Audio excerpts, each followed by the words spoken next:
السلام عليكم ورحمه الله وبركاته. حبايب قلبي، ازيكم؟ يا رب تكونوا بخير ان شاء الله. اهلا وسهلا بيكم في قناه ابداعات فرح. احنا النهارده ان شاء الله ناويين نعمل كده اكله سريعه جدا جدا. دي ممكن تسميها اكله الطوارئ كده، اما تكوني خلاص ما عندكيش غدا والولاد وجوزك عاوزين يتغدوا، ولو انت عندك كبده في البيت هتسهل معاكي حاجات كتيره جدا جدا. انا مقطعه الكبده زي ما انت شايفه كده، وهبدا اقطعها بالطريقه اللي انت تعجبك. مش هقولك قطعيها زيي، تقطعيها مكعبات، تقطعيها شرايح، تقطعها صوابع زي ما انا بقطعها كده. الطريقه اللي تريحك والطريقه اللي انت واخده عليها خلاص اوكي، مفيش اي مانع طبعا عنها. انا كده هقطع الكبده بتاعتي ومش هغسلها كتير، يعني انا ممكن هجيب طبق كده مصفى واحط كده قدها شطفه بسيطه واسيبها تصفي دقيقتين اتنين مش اكتر. مش عاوزه تصفي ميتها كلها طبعا، لان مش عاوزه الكبده بتاعتي تبقى تفقد العناصر الغذائيه بتاعتها. فانا كده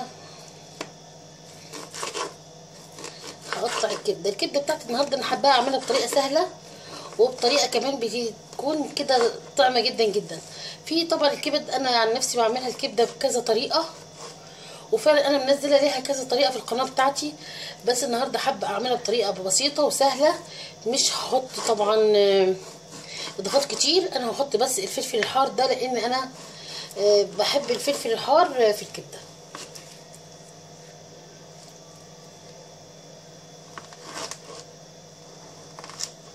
في اضافات زي البصل وزي الطماطم والحاجات دي، انا النهارده مش ناويه اضيف الاضافات دي كلها، حابه اعملها كده بالطريقه البسيطه.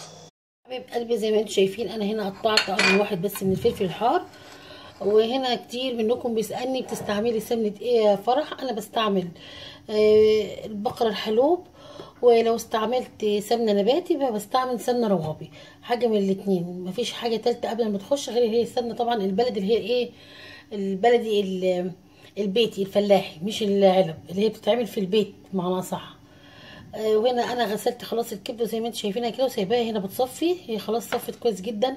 يلا بينا كده على الطاسه وهنعمل مع بعضنا حبه كبده ما تقوليش لحد عليهم. يلا بينا كده زي ما انتم شايفين حطينا السمنه بتاعتنا، وكمان هضيف على طول الكبده.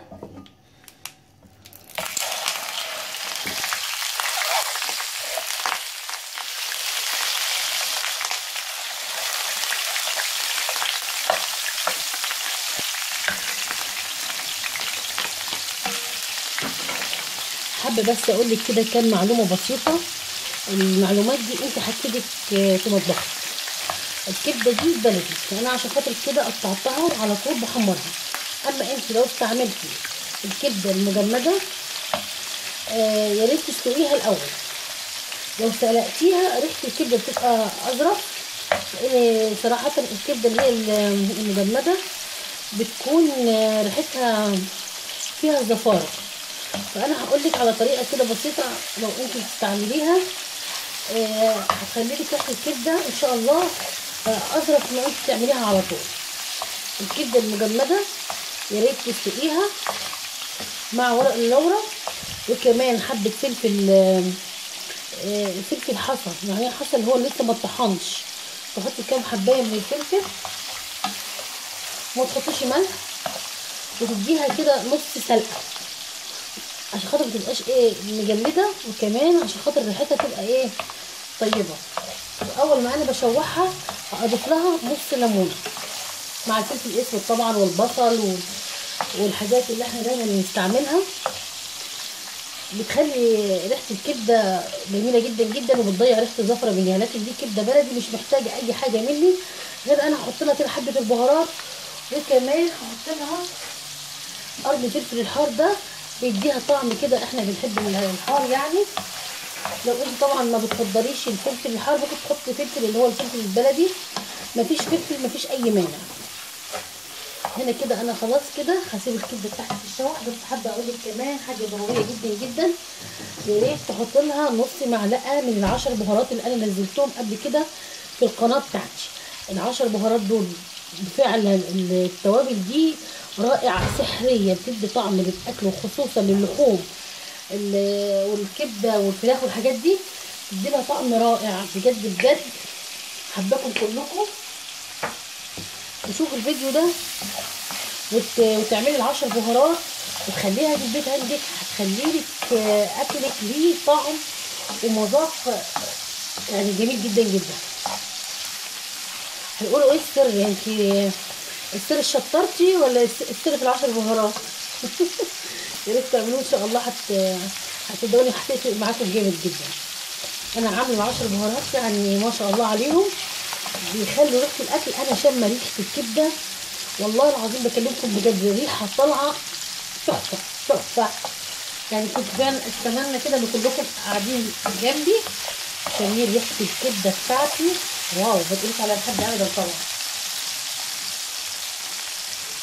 انا الملح هحطه دايما اخر 5 دقايق. وكده خلصنا الكبده بتاعتنا ما شاء الله عليها، طالعه روعه بجد بجد. طريقه سهله جدا، وسميه الطبق المنقذ بتاعك. اول ما تحسي كده نفسك ان انت متاخره في الغدا وان شاء الله تكوني كده حاطه الكبده عندك تكون موجوده ان شاء الله، طلعيها كده تشويحتين وهتاكلي اكله من الاخر بجد بجد. ريحه الكبده روعه وسهله جدا وما بتاخدش وقت ابدا. ده النهارده الطبق بتاعنا، يا رب يحوز اعجابكم ان شاء الله. وما تنسوش تشجعونا، تعملوا لايك وشير، تشتركوا في قناتنا. واللي اول مره يخش في قناه ابداعات فرح يا ريت تفعلي الجرس، هيوصلك ان شاء الله مني كل جديد. اسيبكم على خير يا حبايب قلبي، السلام عليكم ورحمه الله وبركاته.